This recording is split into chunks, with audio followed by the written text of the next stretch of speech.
In this section, we'll talk about binomial probability distributions.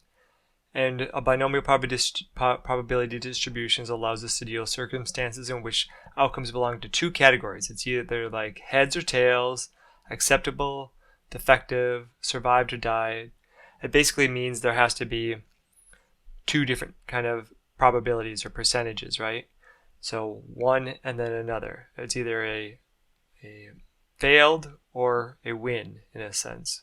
So binomial probability distribution results from a procedure that meets these four requirements.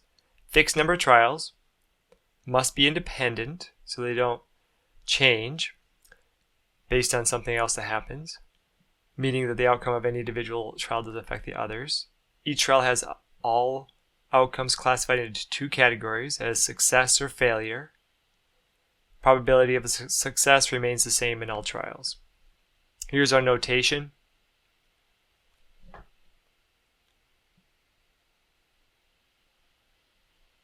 So denote the possible categories of the outcome. So the probability of success is going to be denoted as that P.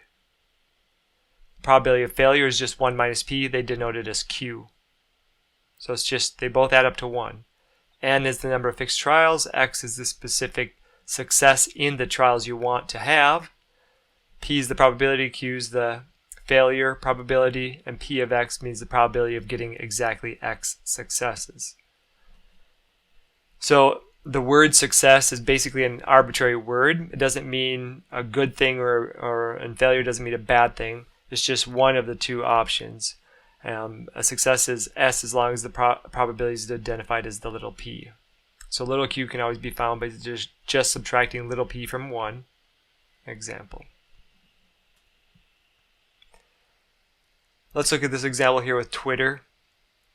It says when an adult is randomly selected with replacement, so put it back in, there is an 85% chance that this person knows what Twitter is.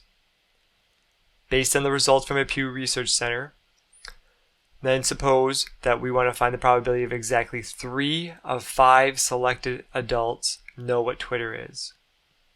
So 3 of the 5 of them know. An 85% chance that one person knows. Does this procedure result in a binomial distribution? And if it does, what are the values of N, X, P, and Q? First, you got to look at, does it meet the fixed trials, right? That was the first thing. Yes, there's 5 fixed trials. They're independent. They don't change. There's a probability of success and failure. And the probability for success remains the same. It's always 85%. So it does represent a binomial distribution. Now B, having concluded that the procedure does result in binomial distribution, what's X, P, N, and Q? Well, N is easy. That's just the number of items or number of times you're doing it. 5, right? The total number of times, 5. X is what you're looking for, the probability of what you're looking for. So 3. We're looking for 3 of the people. P is the probability of successes, or being a person that knows what Twitter is, so 85%. And Q would be 1 minus that 0.85 or 0.15. So it's pretty basic there. Once you get the hang of it, you'll know what you're looking at. Again, it's very important to be sure that X and P both refer to the same thing as success. So X is the counted number of people that know what Twitter is, so P must be that probability. Now, it's important that we're treating everything as independent events. So even if we select something, we usually sample without replacement, right? So sampling without replacement results in dependent events.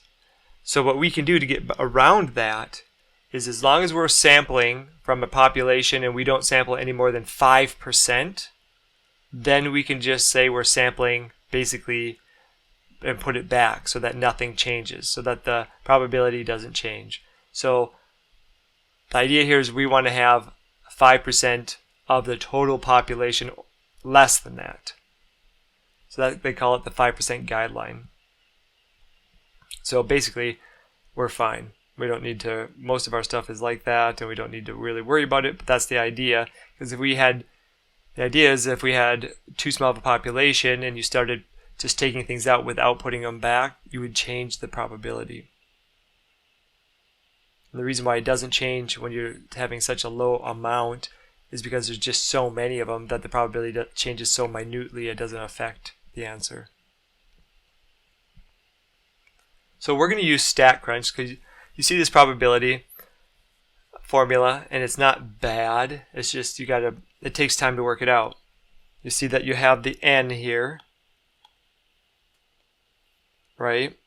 So the probability of x number of successes, you have to put your n factorial, n minus your x factorial, and then x factorial times the probability raised to the x power, q raised to the n minus x power. And so normally what we do with this is that we just program it into Excel or something, and then we just have npqx in a box, and we just change it and it calculates it for us automatically. But StatCrunch does it too. But this is the formula you would use if you wanted to find 3 successes out of 5 people that know what Twitter is. You'd just put P of 3 and then put all your numbers in and get the answer. So let's do that here just to show you what it is. Here they are. Remember, we have here n, x, p, and q. So we put the values in. Here they are. 5 factorial over 5 minus 3 factorial times 3 factorial times 0.85 to the third power and then 0.15 to the second power. Calculate those all out, and there's our answer, 0.13. Okay, we can actually calculate that in StatCrunch, so let's do that, how we're going to do it. It's much faster and easier in StatCrunch. I just grab StatCrunch here. Let me get the numbers. And this is how you do it. Go to Stat, Calculator, Binomial. It brings up the binomial calculator. So then you have your n and your p, and then you have your x less than whatever number you want, or greater than or equal to. So we have n to be 5, our probability to be 0.85, and then we wanted to have exactly 3. So we need to change this to exactly 3. Click Compute, 13%, 14%, 0.138. And that's what they have here.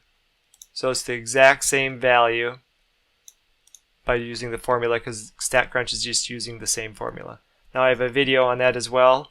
So if you want to click the link here, and it'll go through a problem explaining it a little bit more. In the binomial probability distribution, we have a mean, a variance, and standard deviation just as normal. And these ones you're going to want to write down and know, because they're pretty easy to make though. But remember, we'll mostly be, of course, using the mean and standard deviation. So the mean is just, of the population would be NP. N times P. The standard deviation would be the square root of NPQ.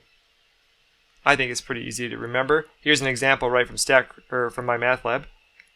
A binomial probability experiment is conducted with the given parameters. Compute the probability of x successes in n independent trials. So there we are. There's our NPX, and we could just write our Q for fun, right? Our Q would be 1 minus 0.4 or 0.6. That's our Q. So the answer is 0.4826 or 48%. So let's find that information with StatCrunch. I'll do it from the beginning again. Stat, calculator, binomial.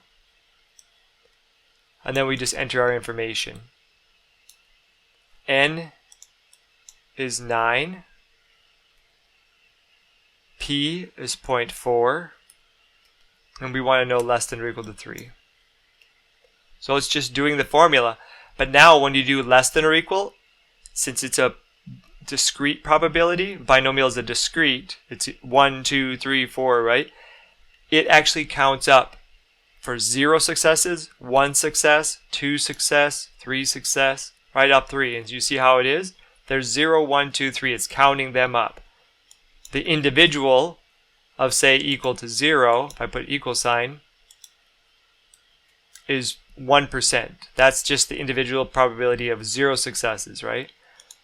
So if you want less than or equal to 3, that's counting up all the individual successes that are less than or equal to 3, and it's 48%. And that's what we got there. Now we can find the mean and the standard deviation just by using a calculator. We just use NP, so I just do 9 times the 0.4, and that's the mean, 3.6. And then we use NPQ, so do 9 times 0.4 times 0.6, right? You can add to 1, so those two must add to 1. Hit enter, and I'm going to take the square root of that.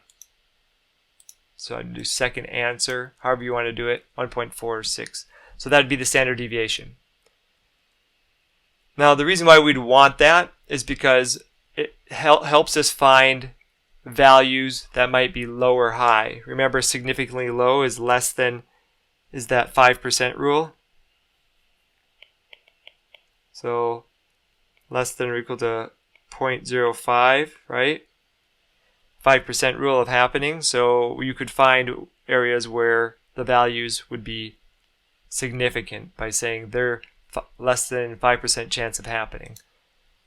Let's look at our graph here and see if we can find one of those. I'll change this to say 2. Nope. I'll change this to say 1 or 0. That's still 7%, so it looks like just 0 was kind of an extreme. That's less than 5%. That's an extreme value, right? Significantly high or significantly low. And maybe greater than, probably greater than or equal to, I'd say 8. I change that, wrong one, change this one, leave that as 9, greater than or equal to 8. For sure, maybe even 7. 3%, so there you go. So it allows us to find those values using the mean and standard deviation. And what we'll do is be using that when we look at normal distributions, and we approximate a normal distribution with a binomial. Okay, one last note there is just notice the difference between less than or equal to or less than and equal to. Make sure that I have a less than or equal to 3, 48%, equal to 3, 25%. Make sure you know what you're doing because it shows which one's being highlighted, right? All right, that's it. If you have any questions, please post in discussion.